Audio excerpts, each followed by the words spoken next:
नमस्कार। आज हम हिंदी भाषा की 8वीं कक्षा की पाठ्य पुस्तक अभ्यास सागर के पाठ 14 बहू की विदा के आओ दोहराए से संबंधित प्रश्न करेंगे।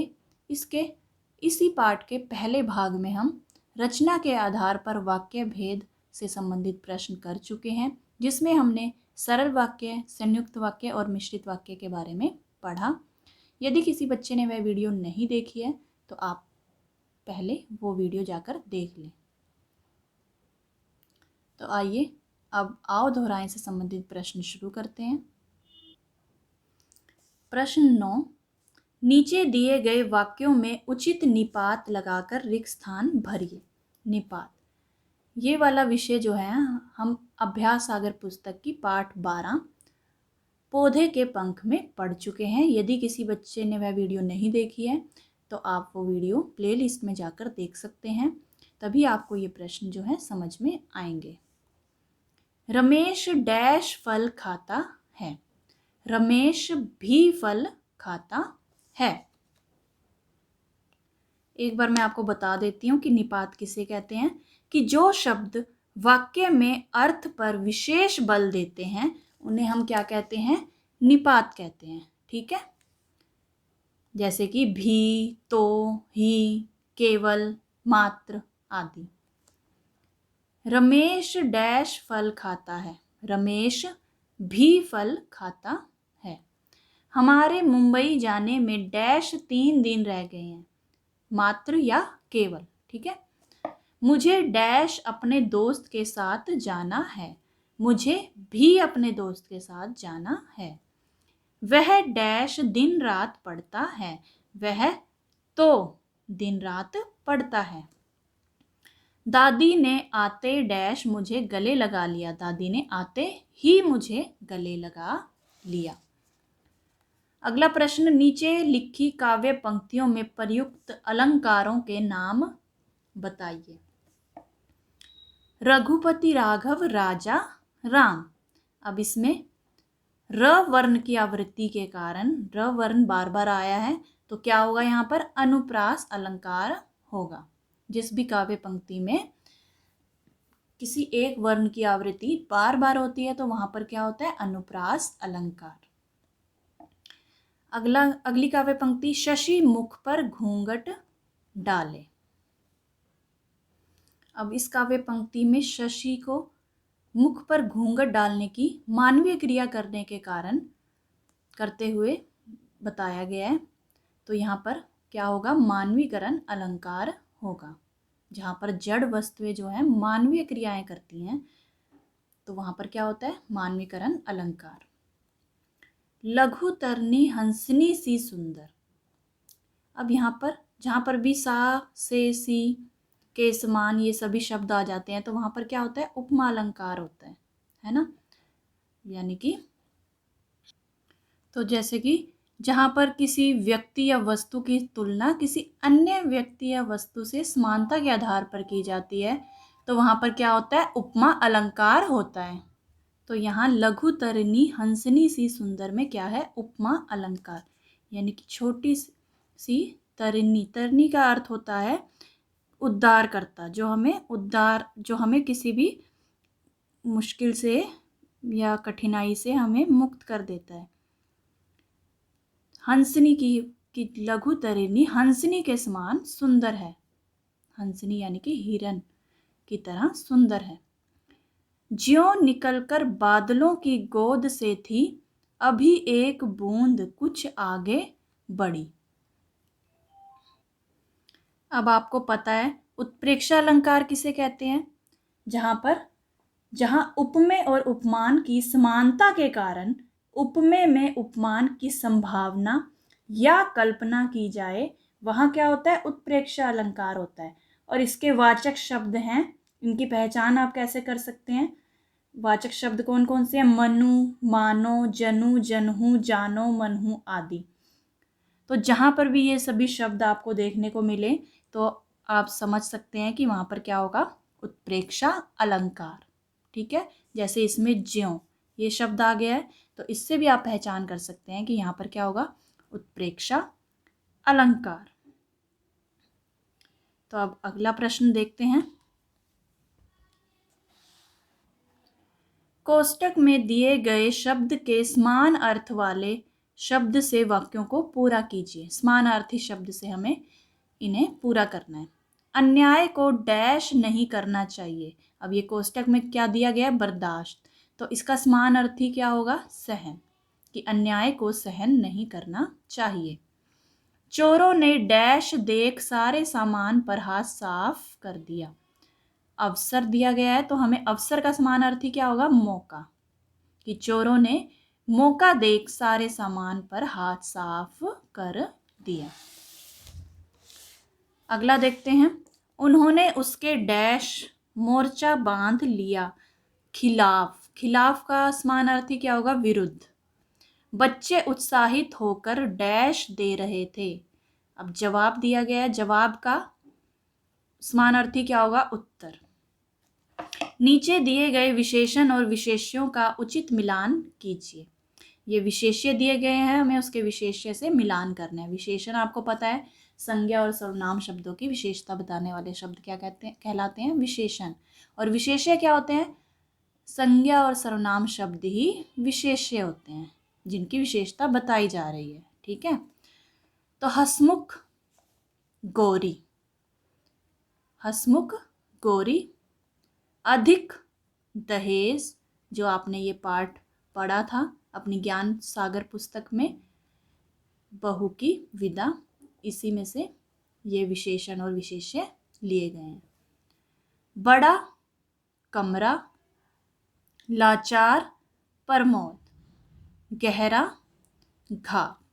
ठीक है, तो इस तरह से आपने विशेषण और विशेष्य का मिलान करना है। अब अगला प्रश्न देखते हैं।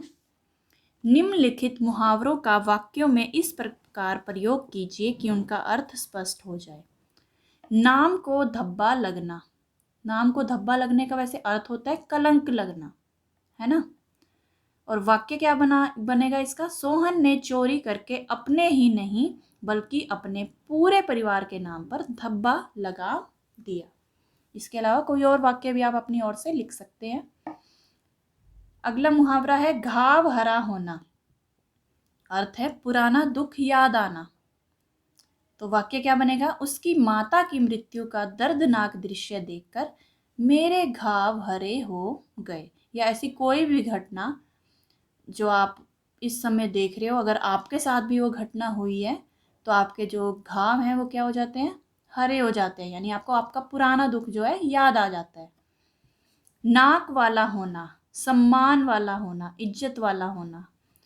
वाक्य क्या है इसका? लड़के वाले स्वयं को नाक वाला समझते हैं। जैसे इस पाठ में बहू की विदा में जो गोरी का जो ससुर है वो अपने आप को बहुत ही नाक वाला समझता था, है ना। अगला देखते हैं मुहावरा दंग रह जाना, यानी हैरान होना। वाक्य कुश्ती प्रतियोगिता में सोहन का साहस देखकर मैं दंग रह गया। या शेर को देखकर मैं हैरान रह गया। क्या लिखेंगे? मुहावरा लिखना है हमें कि शेर को देखकर मैं दंग रह गया। तिल का ताड़ बनाना, यानी बात को बड़ा चढ़ाकर बताना। रमेश ने छोटी सी बात का तिल का ताड़ बना दिया। अगला मुहावरा आंखें खुलना। अर्थ क्या बनेगा? वास्तविकता का पता चलना। और वाक्य सीता की सच्चाई ने मेरी आंखें खोल दी। अब अगला प्रश्न है, आओ लिखें।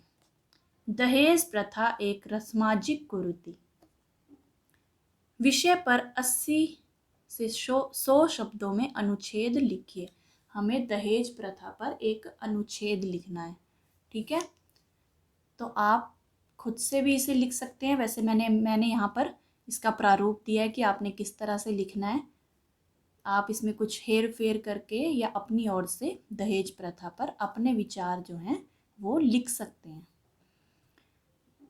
दहेज प्रथा समाज के लिए अभिशाप बन गया है। यह एक सामाजिक कलंक है। दहेज उसे कहते हैं जो एक कन्या के माता पिता उसे उसकी शादी में देते हैं, लेकिन अब इस बदलते दौर में लड़के वालों की मांगें भी दिन प्रतिदिन बढ़ती जा रही हैं। पहले लड़की के माता पिता अपनी इच्छा से अपनी कन्या को दान दिया करते थे, लेकिन अब लड़के वाले खुद दहेज की मांग करते हैं। यदि लड़की के माँ बाप दहेज देने में असमर्थ हों, यदि उनकी इतनी गुंजाइश ना हो कि वो अपनी लड़की को कुछ दे सकें, दहेज दे सकें, तो लड़की की शादी रुक जाती है और यदि शादी हो भी जाती है तो लड़की के ससुराल वाले उसे तंग करते हैं।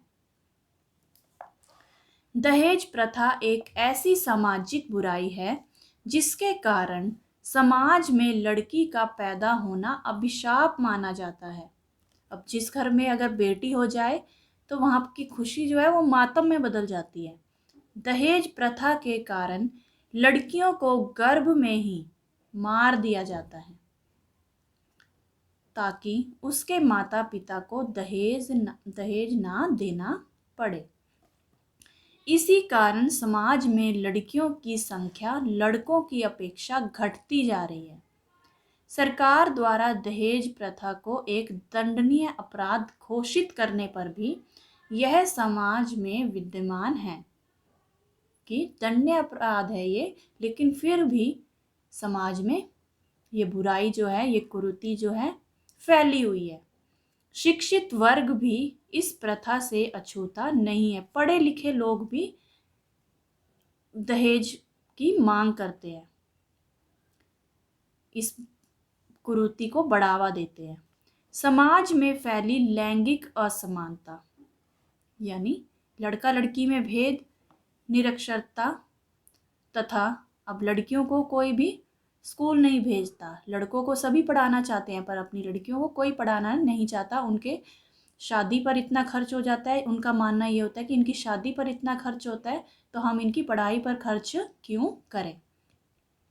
तथा सरकार द्वारा सख्त नियम ना लागू करना है कि जो ये समाज में ये जो बुराई जो फैली हुई है दहेज प्रथा की, इसका जो मुख्य कारण क्या क्या है? लैंगिक असमानता है, लिंग भेद, निरक्षरता यानी कि लड़कियों को ना पढ़ाना और सरकार द्वारा सख्ती से कानून और नियमों को लागू ना करना है। ठीक है, इसलिए अब हम इस दहेज प्रथा जैसी कुरीति को कैसे रोक सकते हैं? इसके लिए क्या करना होगा? इसके लिए युवा पीढ़ी को जागरूक होकर इस समस्या के निदान के लिए या समाधान के लिए आगे आना होगा ताकि दहेज प्रथा जैसी सामाजिक बुराई को समाज से उखाड़ कर बाहर फेंका जा सके।